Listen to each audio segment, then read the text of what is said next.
se esta rua fosse minha? Um projeto do Centro de Documentação de Ilhavo, da Câmara Municipal, dedicado aos estudos topónimos do município. Um projeto feito por todos e para todos.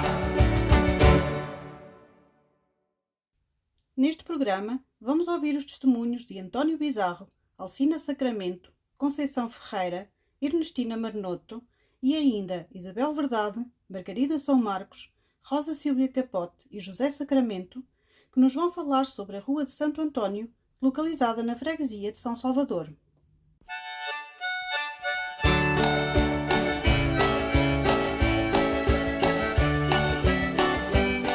Pois é, nesse troço entre o Largo do Oitão, ou a Praça da República, e a Rua Mártires da Guerra Submarina, que muita gente não sabe o que era, que aquilo é uma coisa tão pequenina antes de chegar da Rua Santo António, mas era a rua ainda quando era a pastelaria Estrela Ilhavense, ainda havia esse troço e depois é que começava a Vasco da Gama, mas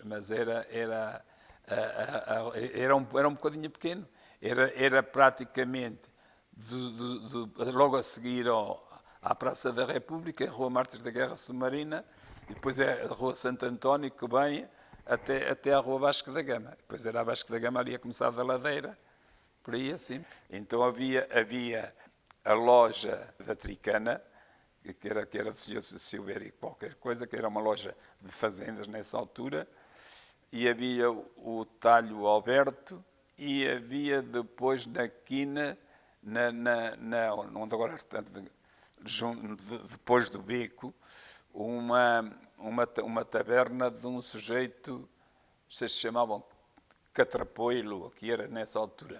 O aguça a função dele era aguçar as tesouras e as facas. As tesouras nesse tempo havia muitas costureiras aqui em Ilha, modistas, e portanto havia muito serviço para fazer. Esse senhor lá vinha até Ilha e depois deixava o carro aqui numa casa conhecida aqui em Ilha, aqui mais propriamente ali na Lagoa, e fez isto durante mais de 50 anos. E era um bom profissional, as ruas todas. Ao sábado, a senhora Maria Calada, que tinha a peixaria no mercado, recebia os guarda-chuvas partidos e ele ao sábado só se dedicava realmente a tratar dos guarda-chuvas.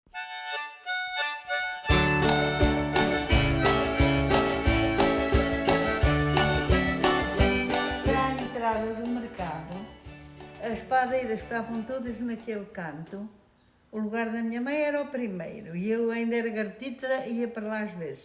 Estavam todos e depois havia as da fruta a vender noutra área, havia as do peixe noutra, estava tudo separado. E quando era menina, que ia na bicicleta e me molhava, chegava a ficar no mercado com a saia com um papel pardo debaixo das pernas para nos joelhos para não estar a sentir a água. O primeiro lugar lembro-me que era a minha mãe.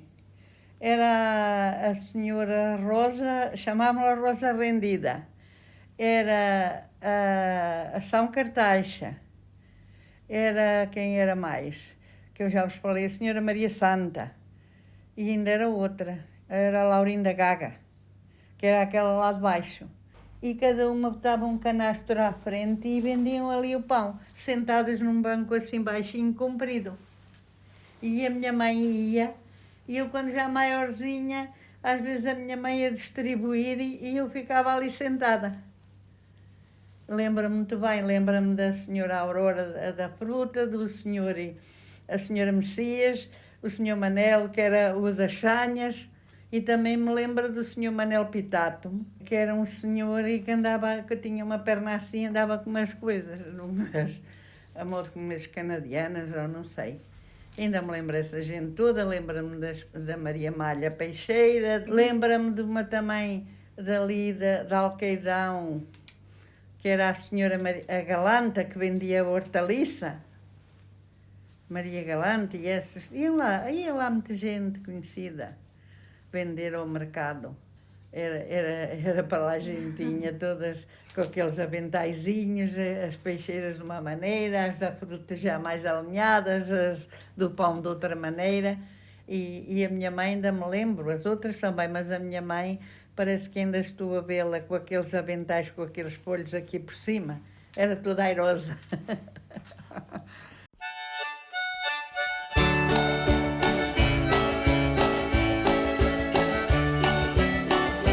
O meu marido é que tinha a loja. Era a loja de uma tia, que depois nós ficámos com ela, comprámos-la. Era numa casa ali embaixo, que agora estão ali a transformar num banco. Aquele edifício onde está uma lavandaria, é nesse edifício, uma casa alta. Essa aí onde eu vivi 40 anos. E por baixo tínhamos a loja. Aquela capela, o meu marido é que sabia.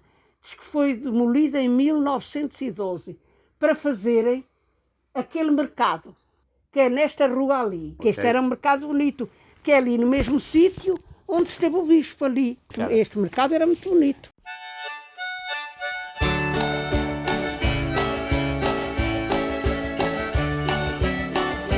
Todos os dias havia mercado à tarde.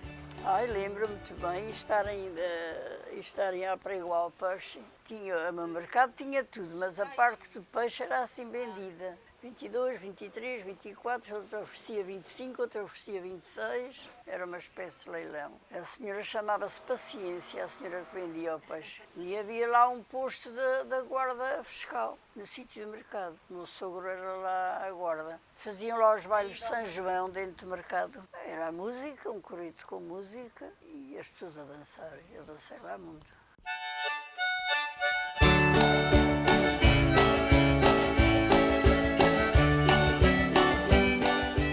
As festas todas, mas também não íamos sozinhas. A minha avó ia sempre comigo e com as minhas colegas, que só assim é que nos deixavam ir aos bailes. E até era muito engraçado porque havia uma colega minha que o pai não gostava muito que ela fosse para os bailes, mas a gente dava-lhe a volta de outra maneira. Ela vinha dormir à minha casa, faz de conta. Passávamos as roupas lá por a janela, dentro de um saco até cá abaixo. Ela vinha assim toda, vestida como que andava em casa, não é? Depois a gente passava a roupinha, depois de já estar a roupa passada para este lado, lá íamos para o bailarico, íamos para o baile ao Texas, aos domingos, ou então andávamos a tirar água à Nora, como se costumava dizer, que eram as voltinhas que dávamos no jardim, a comer os tremecinhos e as bebidas, e a comprar aqueles chupa-chupazinhos que faziam, modo caramelizados, que eram tão bons. E passávamos assim o nosso domingo. Até à hora de vir para casa, que também não podíamos vir muito tarde, não. Aí, 7h30, 8 horas, já tínhamos que estar em casa. Os bailes no Texas eram um espetáculo. Era estarmos sentadas nas cadeiras, tal, vinha o rapaz pedir-nos para dançar, tocava-nos assim no ombro, a menina dança. E a gente mirava-os de alto a baixo, se fosse jeitosito. A gente ia, se não fosse, não íamos, dávamos uma tampa, como se costumava dizer, e era assim.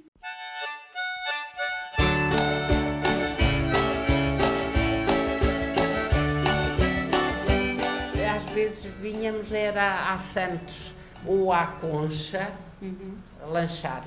Íamos aí ou a Santos. E lembro-me também de ir ao cinema e depois vinhamos lanchar a Santos. Ainda me lembro do célebre do bolinho de pastelinho de coco, que era uma maravilha. Lembro-me muito bem da livraria a Santos, que era o Sr. Manuel Cova, e ao lado era a livraria Santos, que era o Sr. Amadeu, e depois era a Sapex, que ainda agora existe, que tem lá a Abelha Maia, que eu vou lá com o meu neto. E depois a seguir era o Artistinha, que era um senhor que arranjava bicicletas. O Laurentino ali e na Gruta, e a Aurorinha. Sim, o senhor Zé Peixoto, Aníbal Ramos. Lembro-me dele e da senhora, uma senhora naquela altura. Estou a ver, eu era no primeiro andar que se tiravam as fotografias, ir lá tirar a fotografia para o bilhete de identidade, que era quando íamos fazíamos o exame da 4ª classe e tirávamos a fotografia, que era uma senhora muito alta e elegante, Isso era lá no primeiro andar. E cá embaixo era um senhor ao lado que foi uma orivesaria primeiro, aí nesse sítio.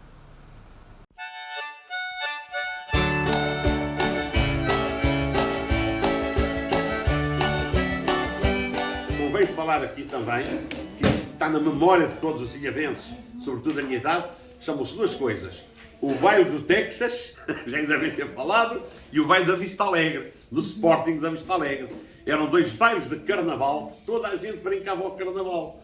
Havia uma pessoa aqui que já foi homenageada, faz parte do Rotary Clube de Ilha, que já fez 25 anos, e já fizemos uma grande homenagem, antes de ele falecer, ao Sr. Carvalho, que era o homem do Carnaval de Ilha. Foi o homem que durante anos e anos manteve o curso carnavalesco, criou o grupo Cipopó, que tratava do café, o João Cura. Desculpe, é que eu não me estou a lembrar, mas estes dois são importantes, sobretudo o Carvalho. E então, isso também proporcionava a pessoas como eu, o meu amigo Álvaro Ramos da minha idade, e outros, nos mascarávamos. Os bailes aqui do Texas, que era aqui. Olha, eu assisti a grandes festivais com os grupos daqui de Ilha, que era do Madalena, João da Madalena, do Vasco, que é um músico fantástico, e outros moços também que tinham o clube. Depois eram os bailes do clube. O meu sogro foi uma instituição em Ilha, chamado Neves e Capote, chegou a ter 100 empregados, 110 empregados. A história do Neves e Capote é uma história muito engraçada, porque foi uma escola de aprendizes. Praticamente já tem 75 anos, ainda existe, como oficina de automóveis, e foi uma escola porque toda aquela malta nova, jovens, não tinham de ir trabalhar e iam para lá aprender. Então eles iam para lá aprender mecânica, para irem como motoristas, ajudantes de motorista. E aquilo era uma escola muito grande que chegou a ter 100 e tal empregados. Era a única. O Sr. Capote era uma pessoa muito considerada, muito, porque era realmente uma pessoa que ensinava, que era muito bondosa, que era muito impecável, trabalhava toda a gente bem.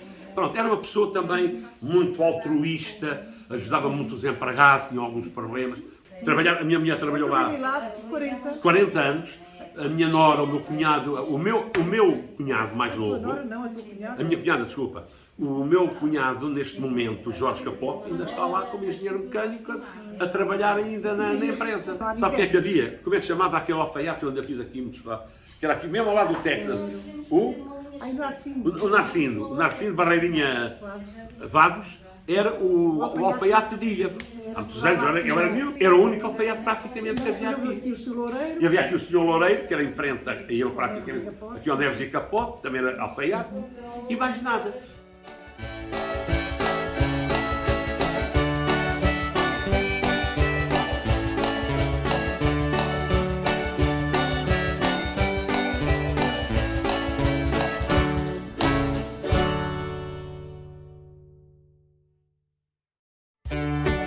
Gostou das memórias que ouviu?